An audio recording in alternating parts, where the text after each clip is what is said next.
guys, I'm Don.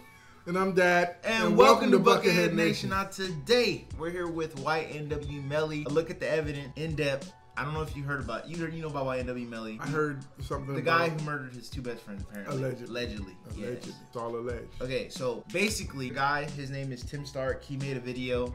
It popped up in my recommended, and I actually suggest you guys to go sub to his channel because this video is really well put together. I watched a little bit of it, and I was like, damn, this is actually a really good video for him to react. So I just thought about it in my head, like, why not get him to watch this video and ask, do you think YNW Melly is guilty? Okay. But yeah, for those who haven't heard about YNW Melly, apparently he shot both of his best friends who, he came up in the rap game with. Basically, those were his childhood friends. And he said that it was a drive-by, but according to the police, they have a whole bunch of other evidence that says that he's lying. Okay. Allegedly. Okay. We're gonna go ahead and watch this video.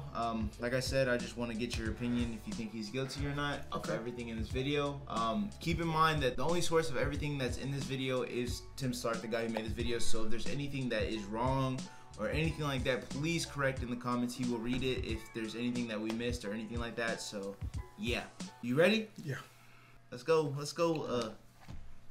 Judge Dad, let's go. I'm not Judge Dad, don't worry. No. All right, before we do get into this video though, real quick. Hey, you know my number, 6. 6? 6K. All right, we can hit 6,000 likes. That's 6,000. You guys, man, please hit the like button. And also, right now as we speak, bro, I'm streaming right now, man. Come tune in, come say what's up. First link down below. Let's go. And also one more thing, guys, we don't talk much. It's just because I want my dad to watch this whole video. His video is 13 minutes. I will try to cut it up as much as possible to make it entertaining for you guys. But I really want him to watch this video, whatever. If you do have something to say, like I said, let me know. All right, 3, 2, 1. So, still no trial date for YNW Melly, but the evidence has been released, and I gotta say, it ain't looking good for Melly, man. So, on 10/26/18 at 4:35 a.m., Cortland Henry shows up to Memorial Miramar Hospital with 2 dead bodies in his car. Police ask him what happened, they do an investigation, and they say he's lying. What I'm gonna try to do in this video is take the court documents and take my Google Maps and try to paint a picture of both versions of events. So when he was questioned, he said that he left the recording studio in Fort Lauderdale with the 2 victims in his vehicle. He drove on I-595 to I-75 and exited at Miramar Parkway heading west. He stated that just past Southwest 160th, a vehicle pulled next to him on his right side and started shooting. He immediately lowered his body position to the floorboards in a protective posture to avoid being shot, and when he sat up, his friends had been shot, and he proceeded immediately to the nearest hospital. It says a detective later drove with Henry to have him identify the area where it happened, and they shut down the block between 160th and 172, and it says the detectives and officers walked the 12 blocks on foot. They're searching everything. And it says everything? A single report of gunshots. Everything? They searching everything. Everything. Okay.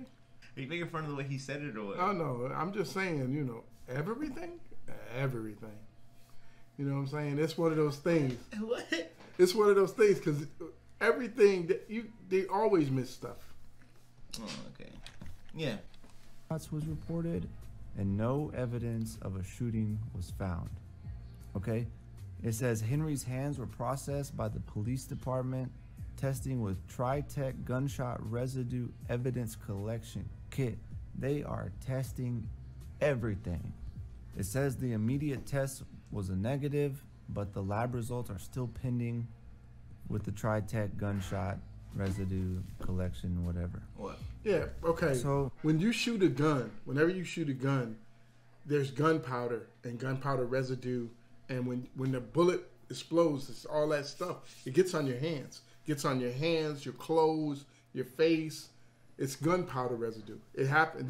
That's no joke. Yeah. You smell it.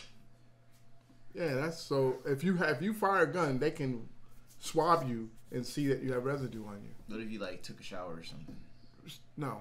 you're gonna still have residue on you. For real? For the most part, yeah. Damn. It's hard to get rid of microscopic stuff. It really is true. Yeah. All right. 212. After that, it says they made contact with a man named Dontavius Withers. And basically, he's the roommate of the two victims. According to Withers, they left the recording studio in two separate vehicles, the gray Jeep, which arrived at the hospital, and a red Mitsubishi. And he said that Melly left with him in the red Mitsubishi. He said he went straight home, got there before his roommates, the two victims, and found out later that they were dead. When he was asked if he knew where Melly was later on, he said he didn't. However, it was later discovered that he was lying. Just before he was questioned, he was actually with Melly at the rapper Fredo Bang's house. I've never listened to his music. I don't even know if I'm saying his name right. You know, once you lie to the police, a word that comes out of your mouth, they're always gonna believe it's a lie. Yeah. Always. You lie once, then it's over. 313. Yeah. And the report says nothing of his involvement other than that. Here you have the roommate of the two victims. He's saying Melly was not in the car with the victims. Melly was actually in the red Mitsubishi with him. And so me as a fan, I'm like, yes, bro, there it is. He's not with them. But when detectives viewed the security footage from the recording studio, they see that Melly was in the Jeep when it left the studio. The footage even shows Melly getting into the left rear passenger seat, and the two victims were seated on the front right and back right passenger seats. He then changed his story and said Melly was in the gray Jeep initially, but hit him on Snapchat to pull over so that he could jump into the red Mitsubishi, which he said happened near the Sheridan Street exit. That's pretty much all it says about Melly and his people's side of events. Here's where we get into the evidence and the police side of the story. So the police said, okay, this is what they say happened. Everyone keeps their cell phone on them, so let's get a search warrant with the cell phone company and see where they actually were the entire night. Anybody who's used Find My Friends on iPhone knows how accurate this can be. So the cell phone records show Withers, the roommate, did go straight home from the music studio without stopping. Therefore, Melly did not get out and hop into his vehicle on the way home. This is where things get crazy. So the cell phone GPS records revealed that yes, the gray Jeep traveled west on Miramar Parkway, but turned north on Southwest 184th towards Pines Boulevard, and then turned west on Pines Boulevard. It says video evidence shows the Jeep traveling west in the 19200 block at 3:53 and returning east at 4:06. So I'm guessing that this is when it all went down. Over here. Somewhere between that time. Over here. It went down over here, not over here. From the video evidence Right here? and the cell phone evidence, they can easily They got conclude shot that over the here, driver and then was he drove lying about the path that they traveled, because they didn't go straight to the hospital from Miramar Parkway, okay? So the cell phone records show their phones traveling together around the area west of I-75 in Pembroke Pines at 4:25 prior to arriving at the hospital at 4:35. The records also indicate that Melly left the vehicle at 4:32, just 3 minutes before the vehicle shows up at the hospital, because that's when their cell phones separate. So basically, detectives are saying that this crazy. time of them driving around together before going to the hospital is pretty much them trying to get their story straight before having to deal with the detectives. Okay, from the video evidence, the driver left the studio wearing a black t-shirt, and he arrived at the hospital with a hoodie pulled over it, and when they examined him, the t-shirt had blood on the front and the back, and the hoodie was clean and clear. And so on November 21st, almost a whole month after the incident, they use the cell phone records. They take a K9 unit out to the area, and the K9 did his whole doggy thing and found the spot of the crime. So it says on the side of the road, about 870 feet from the nearest north and south cross street, they found 8 .40 caliber Blazer S&W shell casings on the ground. Next to the roadway in the shoulder, they found 2 different types of glass that matched the front passenger and rear passenger window. Stop looking too hot, man. When they searched the Jeep the night of the incident, inside the vehicle they found a .40 caliber Blazer S&W shell casing. It was found on the floorboard of the left passenger side. It was found inside a white plastic bag. What? On the floorboard. So, like, he kept it as, like, a souvenir or some shit? Either that or he was trying to clean up. That's the way it looked. What the hell? Oh, my God. What? This is the most damning and weirdest piece of evidence in this whole story. Like, why was it in a plastic bag? That's weird. That's weird. So they took the bullet that they found in the floorboard and took it to a lab, compared it to the bullets that they found on the side of the road, and they were a match. Oh.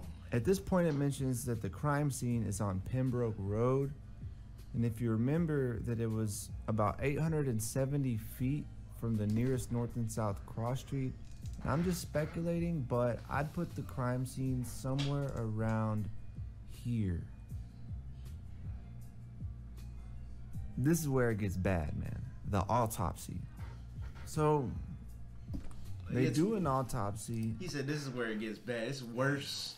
It's worse. Well, 9-10 on Williams. Wait, you gonna say something? No, I'm just saying. Okay. Damn. Who was the front right passenger. He's also known as YNW sack chaser. Front right. And so he was in a passenger seat. From the autopsy, they pretty easily determined that the wound on his neck was from back to front, left to right, and upward. Not from the right side of the vehicle from a passing car. Because it would be coming in. No. Yeah. They even this say way. It was obvious that the projectile entered from the left rear side of the vehicle, which is the exact spot that YNW Melly was sitting when he left the recording studio. Further examination of the wounds showed that the bullet was fired from a distance between 3 inches and 3 feet. Okay, basically, you can reach out and touch the person. So, look, man, according to this, what's been released, and yes, I know it could be some big conspiracy, but according to this, it's pretty clear. Melly was the shooter, and he got blood on blue Balenciagas that night and tried to cover it up. So look, what does this tell us? It tells us that YNW Melly killed his friends. Okay? Now the question has always been and always will be, is why? What happened to cause... Oh, he didn't get there yet. What? Wait for what? Hold up. Bro, we gotta hold up. Did he do it? The initial evidence points in his direction, very much so. The thing that doesn't make sense, and this is, they tested his hands for gunshot residue. They didn't find it. Yeah, they tested his friend. Okay. They didn't test Melly. They tested his friend. Well, they should have. Well, okay. They should have tested Melly too. Yeah. But there's some big inconsistencies in the stories. Oh yeah. Huge inconsistencies. Well, the fact that they said that Melly wasn't with him. Right. And then they said that he got out of the car midway. Like. Right. But there's some inconsistencies in the stories, and gunshot trajectory is really, it's a science. Yeah, I know. It really is a science, and they actually take sticks and stick it through the hole. It's no joke. Yeah. You know, it's bad, man. It's that. The whole thing is, I don't know, and I'm not going to say that I think he did it or didn't do it. That has nothing to do with me. That really has nothing to do with me or you or anybody else. No, it doesn't. But what's going to happen is they're gonna figure it out, you know, and then they're going to come up with a conclusion. And if the conclusion is that you did it, once you figure, this is the way I see it. Okay, so I did it. So now they want to know why. That's what is really the crux of the story. Why did this happen? Yeah. You know, and if you have a drive-by shooting, normally you have shots on the outside panels or the outside of the car. When you shoot from outside in, the bullet hits the steel and it bends inward. The bullet bends inward. So the round, like the hole goes that way. When it's outside shooting, it comes this way, the bends it this way. When you shoot inside out, the bends come out. See what I'm saying? Yeah. You can tell which way the direction of the bullet actually came. It's just sad that 2 young people lost their lives. It's a loss all the way around.